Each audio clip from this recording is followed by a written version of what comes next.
Spectateurs, vous vous en rendez certainement compte, le premier trimestre touche à sa fin et donc évidemment les cérémonies d'arbres de Noël sont légion un peu partout. Priscille Guafon a décidé de se fondre dans la masse, c'est pour ça peut-être qu'un sac à dos, je dis peut-être, hein, je dis pas, c'est pas comme si elle en avait un, je veux croire qu'elle en a un. Mais bon, de toute façon, elle s'est rendue du côté du groupe MNI Academic. MNI finalement, académique. Donc de ce côté-là, se célébrait un arbre de Noël et elle s'est fondue dans la masse. Elle nous rapporte ces images.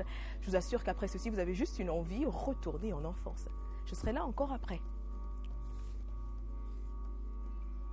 Les meilleurs élèves de certaines écoles maternelles du département du Fondi ont vu leurs efforts récompensés au terme du premier trimestre, à travers une cérémonie d'arbres de Noël organisée samedi dernier à l'esplanade du bois Sainte-Anastasie de Yaoundé.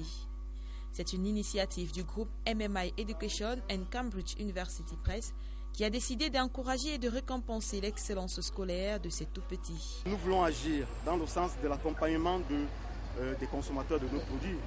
Parler pour être un peu égoïste en faisant allusion aux aspects commerciaux de notre activité. Et en même temps, nous estimons que l'édition est une activité noble.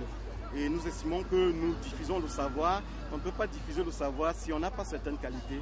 Et c'est pour ça que nous faisons la grande cérémonie que vous venez de vivre maintenant et que nous plaçons sous le signe du partage. Nous avons voulu avoir le maximum d'établissements possible dans un premier temps. Mais compte tenu des problèmes d'organisation, nous n'avons pas pu toucher tous les établissements maternels de Yaoundé.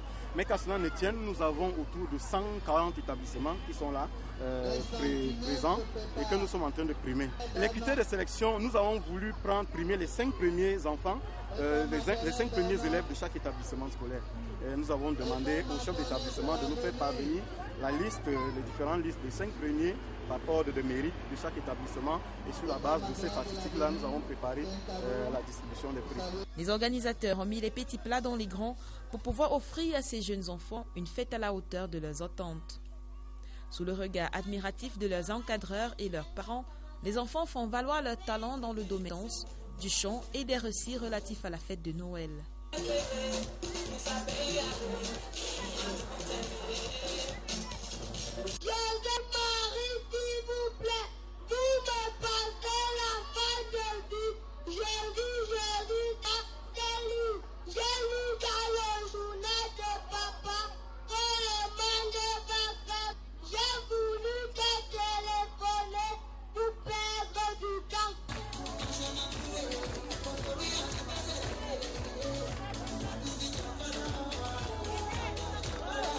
Pour la foule présente, le spectacle est un véritable régal.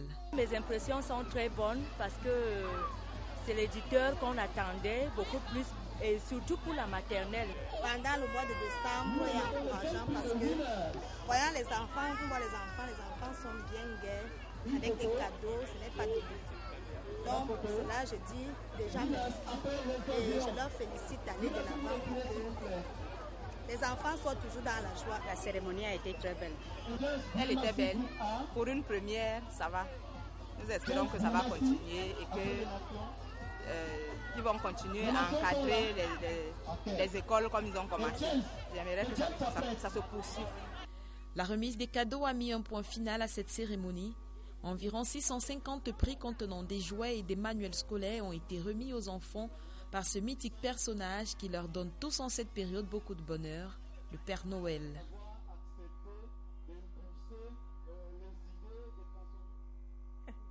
Ok, voilà, très bien. On est entré par une jolie image, celle de la directrice du pôle adolescent du côté de Seine-Saint-Denis, donc Madame Véronique Lehmann. Oui, elle nous a rejoint. Avec elle, on va s'intéresser pas aux enfants, mais bon, aux plus âgés quand même si on reste enfant dans la tête, hein, quel que soit l'âge. Alors, elle, sa tranche, ça n'est pas les 5 à 10 ans, comme on l'a vu dans ce reportage à Priscille Guafon. Elle s'intéresse plutôt à la vague 14-21 ans. D'ailleurs, c'est elle qui pourra nous dire concrètement de quoi il est question. Là, j'ai juste briefé. Bonjour Véronique Lehmann. Bonjour Ariane. Bonjour. Bon retour à la maison là, parce que ça n'est pas la première fois. Merci. Ok. Alors, de vous revoir. Ah oui, d'accord. Plaisir partagé. Alors, tout à l'heure, vous nous expliquiez, mais ça c'était en off, que vous êtes directrice en fait du pôle adolescent du côté de Seine-Saint-Denis. Oui. Il faudrait peut-être revenir là-dessus. Alors, le pôle adolescent, c'est une annexe du centre hospitalier de Montfermeil, qui est financé par le Conseil général de la Seine-Saint-Denis pour prendre en compte les difficultés sociales des jeunes qui viennent du monde entier en matière d'insertion professionnelle, d'accompagnement à l'autonomie, d'handicap, de prise en charge de la maladie, parce que ces jeunes-là, généralement, arrivent des pays en guerre. Donc, quand ils arrivent dans mon établissement, il faut reconstituer leur parcours de vie, leur parcours de soins et quelquefois leur parcours professionnel. Et vous avez choisi une vague, 14-21 ans. Est-ce à croire qu'au-delà, on n'a plus besoin d'être secouru? Je ne comprends pas pourquoi cette... Non, en fait, ce n'est pas moi qui ai choisi. C'est le système de protection de l'enfance en France qui a des tranches d'âge, donc 0-14 pour la petite enfance, 14-21 par rapport au dispositif. Et à partir de 21 ans, il y a d'autres dispositifs qui rentrent en compte. En fait. Donc, ce n'est pas un choix, c'est une organisation institutionnelle. D'accord, derrière laquelle vous vous alignez. Voilà. Et si vous êtes là, c'est pour une autre raison. Même si elle ne s'éloigne pas trop de votre objectif principal. Oui, pour tout vous dire, j'ai décidé donc de créer un almanach de tous les jeunes qui ont séjourné dans l'établissement que je dirige, donc des jeunes d'origine camerounaise. Et j'en ai rencontré un qui n'est plus jeune aujourd'hui, mais qui en 83 avait 14 ans, qui est donc rentré au Cameroun et qui a créé un grand domaine à 30 km de Kribi. Et pour moi, c'est un modèle d'avoir séjourné dans cet établissement-là en France et d'avoir pris une telle initiative pour s'occuper des jeunes qui sont restés au Cameroun, de faire des projets de partenariat pour la jeunesse dans le monde entier. Donc c'est cette initiative que je suis venue saluer et pour l'encourager et encourager les autres jeunes pour avoir ce genre d'initiative. D'ailleurs, je crois que juste après ici, vous sautez dans dans la première voiture que j'aurais trouvée pour la route du domaine de Lyon. Voilà. Tout à l'heure, quand je vous demandais, mais est-ce que vous avez prévu un maillot de bain, vous n'avez pas répondu parce qu'à Kribi, on fait tout, on joint l'utile à l'agréable. Non, je pense que je trouverai tout sur place. Voilà. D'accord. On va donc dire merci à Madame Véronique Leman et nous espérons en réalité recevoir ce jeune homme ici bientôt, pourquoi pas. Si vous permettez, je suis un petit peu son ambassadrice ce matin parce qu'il m'a demandé de parler du domaine du Lion. Donc le domaine du Lion, c'est un complexe d'à peu près 104 hectares qui est... Sans publicité cette fois? Non, puisque je suis là pour parler du domaine du Lion, donc je ne vais pas me gêner. Donc qui rassemble des salles de séminaires, de congrès et qui peut proposer des activités de menuiserie, de mécanique en lien avec la nature aux jeunes âgés de 14 à 25 ans. À 25 ans, d'accord. Donc je vous invite à y aller. À y aller, pourquoi pas? Pourquoi pas? En plus, je pense qu'entre le 20 et le 30, c'est un peu free pour tout le monde. La marge est large, on va dire ça comme ça. Très très bonne journée à Véronique Leman. À vous aussi, merci de m'avoir invité. D'accord. Alors de ce pas, je vais rejoindre tout autre chose. En fait, on va changer totalement de couloir, on va s'intéresser à la musique et à la chorale. Voilà. Et pour faire différent, ce serait bien que mes hôtes, à qui je dis déjà bonjour, voilà, eux-mêmes plantent le décor. Parce que j'ai bien vu, l'expérience a prouvé que sur Bonjour, tous ceux qui arrivent savent un petit peu gérer le tout seul. Donc, à vous, you have the floor.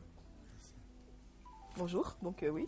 Bonjour. Des questions concrètement de quoi? Oui, si nous sommes là ce matin, c'est pour le jubilé du septentenaire de la chorale d'enfants de Messa 1. La chorale d'enfants, c'est une vieille chorale de la région. Elle est fondée en 1940.